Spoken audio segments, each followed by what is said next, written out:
今日も人が多いですね。多いですね。結構バラバラと入っておりますが、楽天ファッションウィークボリューム2、一番最初の層はですね、傭兵オノですね。この間パリでファッションウィークがあったと思うんですけど、その時ご飯食べたイケメン知りませんか？はい、彼が傭兵オノです。結構キャリア的には長くって中堅どころなんですけれども、割と毎回結構洋服出すところが違うなと思って、割と私の中で引き出しの広いデザイナーさんだなとは思っております。これですね、この写真が洋平君とご飯食べる時に見せてくれたんですよ。フェルディナン・シバルっていうフランスの片田舎で郵便配達員をしていた男の人が、ある日自分がつまずいた石の形に魅了されて以来33年間という歳月をかけてシバルの理想宮という石の宮殿を、こういう感じですね、を独学で完成させたって言ってたんですよ。で、彼のとこに書いてあった文字があるんですよ。一人の農民による巨人の仕事で、石に刻まれた彼自身の言葉から誰かと似た恥ずかしさを感じたって、ここにノートに書いてあるんですけど、多分これは自分と重ね合わせたってことなんだろうなと思っていて、コツコツ積み上げることの素晴らしさもあるけども、愚かさみたいなのもあるじゃないですか。誰に認めてもらうでもなくっていう、そこが自分と似たものを感じたっていう感じでしたね。ファーストルックです。すごい造形美というか、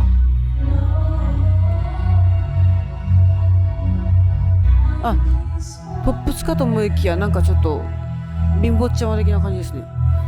これも上下両方反転させているドレスになりますね。下の方に首元がついてるというか、これ綺麗だな。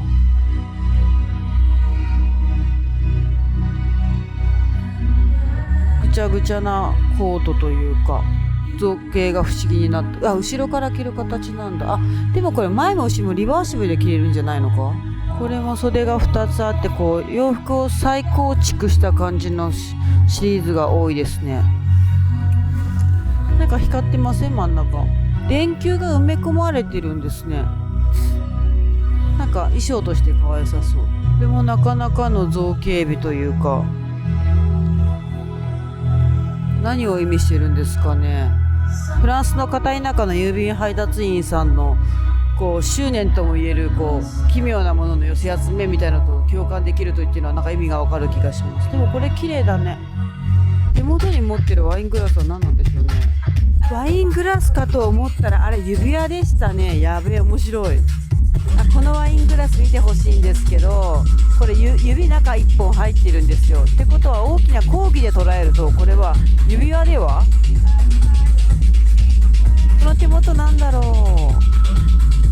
カクテルグラスの指輪になるのかな。これかわいいな。これ欲しい。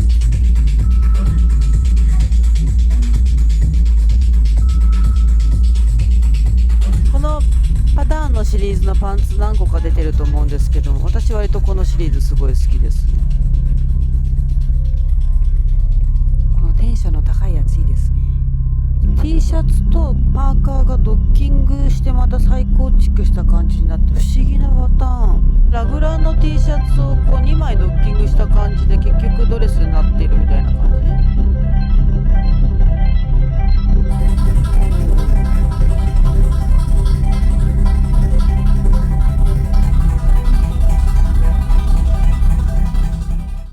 いや、すごい今回はすごい良かったなと思いましたね。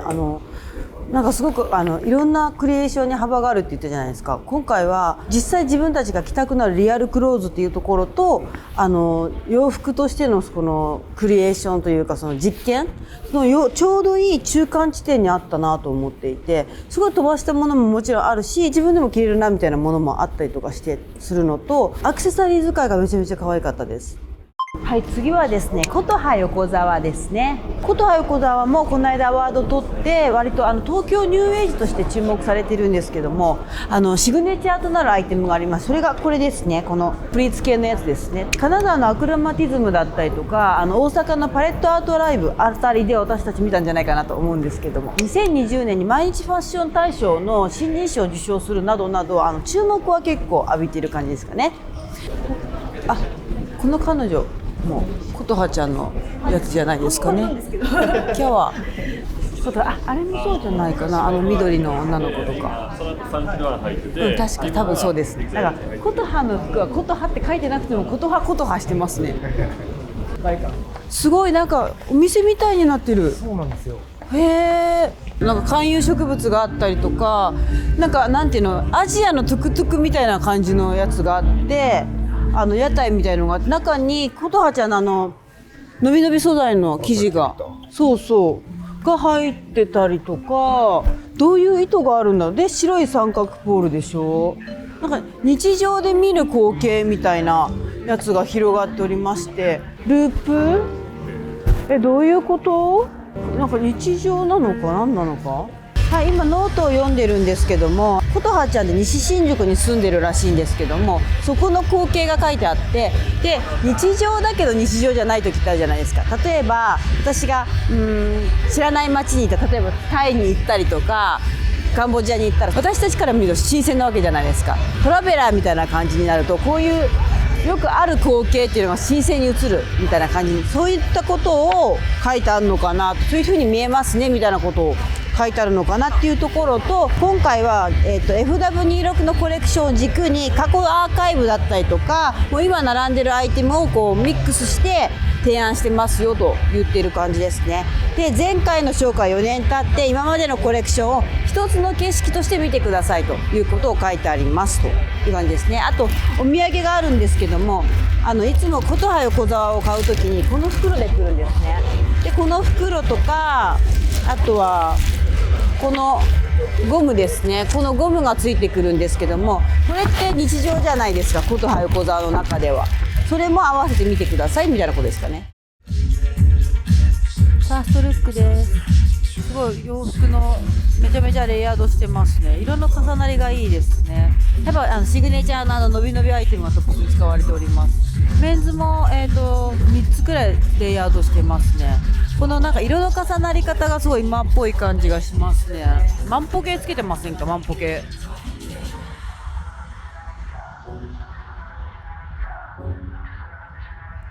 パンツ可愛いな。やっぱ色使いがポップで可愛いなという感じですかね。やっぱ色使い好きだな。あと足元可愛いですね。このくるくるした靴下のやり方、私小学校の時よくやってましたね。思い出しましたよ。でボタンの位置を掛け違えた着方ですね。やっぱいろんなシーズンのものがあるからスタイリングで見せてるのかなって気がしますね。シグネチャーの伸び伸びアイテム、腰元にタンクトップを2枚くらい重ねてるのかな。やっぱ何を着るかではなくどう着るかですね。私このルック好きですね。なんかこう色たくさん使っててすごいプレイフルな感じがいいですね。このレギンス売ってんのかな。なんかこうやって見るとどれが新しくてどれが今でどれが古いのかわからないんですけども、でも全然それでもいいんじゃないかなという気がしました。なんかこう新しいものだけが価値じゃないとは思うので、それを今すごいショーで伝えたいことの一つなんじゃないかなと思ってみたりしてみたり。伸び伸びシリーズのパンツ良くない？これピラティスしやすそうじゃない？そういえば私明日ピラティスだった。全然関係ないこと言っちゃった。色が違うだけでこの全然表情が違って見えるかなと。アイテム的にはね別にそんなに変わってはないんだけど、このお腹につけてる万歩計つけてる子いたんです。たまに見るんですけど、あれは一体何なんでしょうかね。よかった。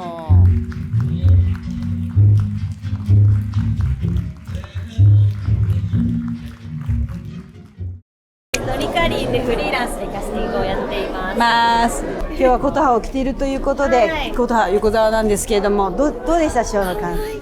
可愛かった。はい、もう琴葉さんのカラーパレットがすっごい好きで、この色にこの色とこの色を合わせちゃうのみたいなのがすごい今日も新しい発見がいっぱいあって、なんか好きなルックみたいなのあった？これいいなみたいな。緑のモケモケのあったー。でレギンス。そうですそうです。可愛かった。わかる。私あれのベストだった。本当に。ね。ありがとうございます。また。ありがとうございます。じゃあね。次は抹茶ね。抹茶。まっちゃんがね頑張るらしいんですよ。初の賞するらしいんですよ。まっちゃんが松藤。松藤ですね。なんか我々知らないんですけどね。会ったことはない。会ったこともないんですけどね。どんなブランドかと言いますと、2020年に始まったブランドで、もともとクリスチャンダダというブランドで、経験を積んで、そこから始めたブランドで、うちのチャンネルだったらアフタースクールさんだったりとか、あとは大阪のルームさんだったりとかでお取り扱いがあって、でなんだろうね、ワークウェアを結構中心にやってるんだけども、あとクラフトマンシップもあったりとかで、割と最近名前聞くよね。聞きます。ねえ、多分こうアップカミングな感じじゃないかなと思っております。始まりました。ファーストルックです。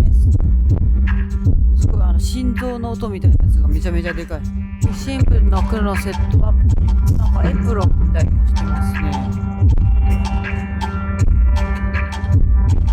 もう割と普段着というかデイリー使いしやすい洋服が多いんじゃないかなと思います。いい意味でこのナチュラルというかケレン味のない服で、ここもやっぱりレイヤードオンレイヤードしてますね。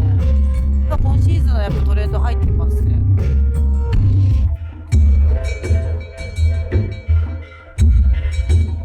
デニムか。でスーツみたいのがあって、こう男の人の毎日着るワードローブ全カバーみたいな感じなのかな。で靴にねよく見るとねタバコが刺してあるんですよ。これがちょっとパンクな感じかなと思いました。右の足ですね。このポケット位置かわいいですね。なんかパーカーのポケット位置をニットにしましたみたいな、ありそうでないかなと思います。ちょっとデザインありますね。なんだろう、あてちくんこれ海釣り行く時とかにいいんじゃないですか。いい意味でモデルさんっぽくないモデルさん、街にいそうないろんな体型の人を扱ってるなっていうのが印象的ですね。ファーストルックでザイプロンみたいなやつがまた出てきましたね。ベルトで傷ついてるんだ。私このルック好きですね。こんな感じのこう何気ない感じ。このトップスとか割と着やすいじゃないですかね。ジップがすごいキラキラしてるからいい素材使ってるんだなっていうのは伝わってきます。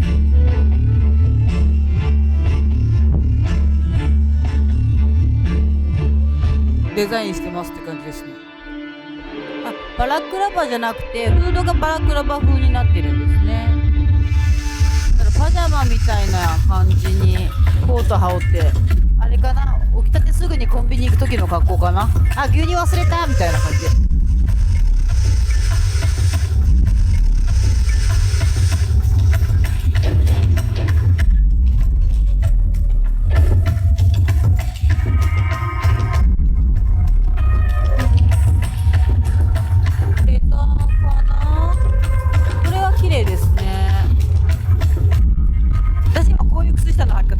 ローファーとかにメンズのブラックで始まってレディースのブラックで終わる。あれです。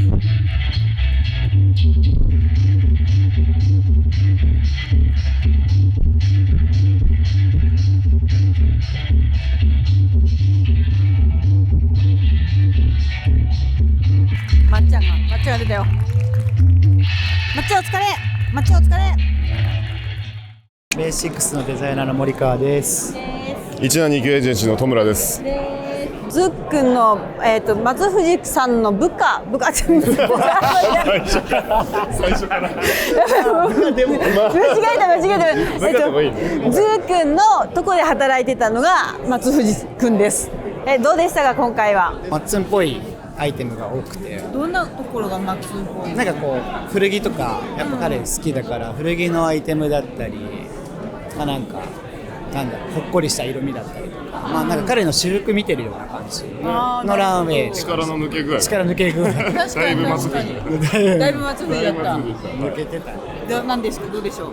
いや、なんか音楽も僕ら友達が作ってたんで、そうなんだ。そうだからなんか音楽だけ意外だったっすね。なんか攻めてた、結構ね、森系で来るのかな。なんか結構攻めてたイメージが。心臓の音がドンってきてでもすごい良かったです。松藤の本当にそれこそマジ松藤の私服を見てるようで。松藤の私服、はい。じゃあ最後にじゃあ松に一言。これからも頑張ってください。いやおめでとうございます。おめでとうございます。おめでとうございます。頑張ってください。賑わってます。賑わってますね。しかもなんかおしゃれっ子ちゃんが結構多いですよ。見ているとアワードを取ったムッシャンですね。私たちも一回行ったことあるよね。先シーズン初ショーみたいな。初ショーですね。デビューが最近なんですっけ？そう、24の秋冬だから結構な最近なんだけれども、賞を取ったりとか、あとは新人賞を取ったりとか、割とこう飛ぶ鳥を落とす勢いな感じですかね。セカンドスキンとかが結構出てて、結構センシュアルな感じなイメージで、ちょっとゴスっぽいかなっていう感じのイメージかな。でもう早速プレスリリースが来たんですよ。で今回は、現代における実存と不条理が下地になっていますと。つまりまとめますと、最終的に洋服ってさ、寒いから着るとか暖かいから着るとか、決して男の人だから男の人のスーツを着るとか、そういう意図を離れた形で洋服を見てねっていうことです。20行くらいあるのをそれくらいまとめておりますキュッと私なりにまとめてあります。ファーストルックです。ちょっと透け感のある白いドレスですね。あ、でもパンツになってんのか。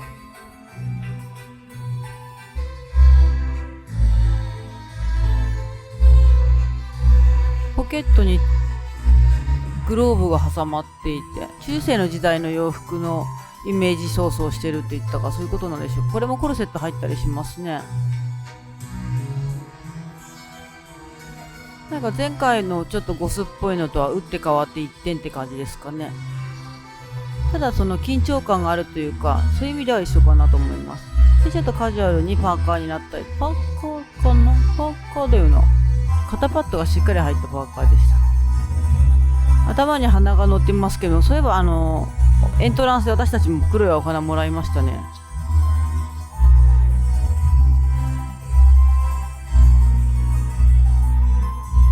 メンツもあるのか。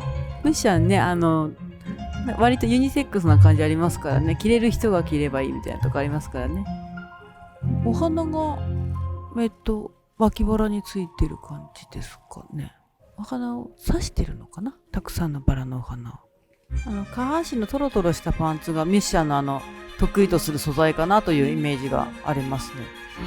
しかし横幅の縦幅の厚みの薄いモデルさんですね。帽子の中に何入ってるか皆さん知ってますか？あそこの中にはね、鳩が3匹入ってるんですよ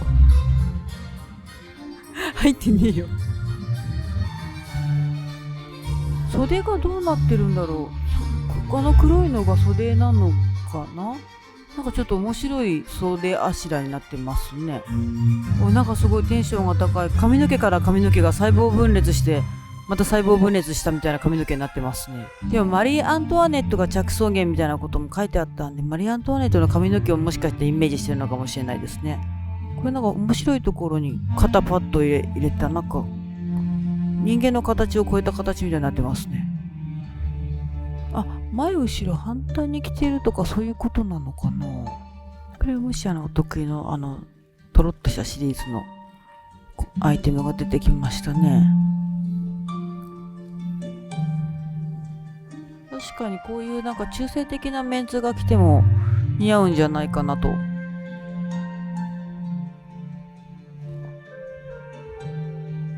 ちょっと光る生地のとろみのある素材いいですね。なんか大人の女性の T シャツって感じ。でも足目とりとないのか。肩パッドしっかり入ってんだね。このドレス綺麗ですね。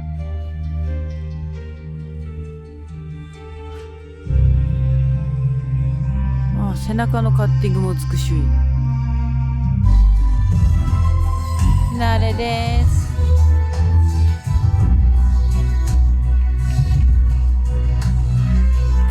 これ色を本当に絞りに絞った潔の良いショーでしたね。今シーズンムッシャンどうでした？ムッシャンさんがいいなと思ったのは、私の後ろに立ってる女の子たちが普通に見ながらポソッと綺麗とか、あれ着たいって行ってたんですよ。多分おそらくいつも来ない子たち、顔まで見てなかったんですけど、なんか着てる人がすごい想像できたなって、着やすさとショーのこの見せ方とみたいな感じがすごく、誰かが着てるなって、誰かに届くなっていうののバランスがすごくいいなと思いました。好きな人がいっぱいついてくるだろうな、フェティコさんたちみたいにみたいな感じを思いました。とっても確かに。あと秋冬ちょっと着やすくなったアイテムも多かったなと。そうですね。だから本当のラストが結構さらっとしたワンピースできたのとかは新鮮でしたね。なんかそれはすごく思いました。なるほど、ありがとうございます。全くです。お疲れ様でした。とりあえずファッションアワード8個終わりましたね。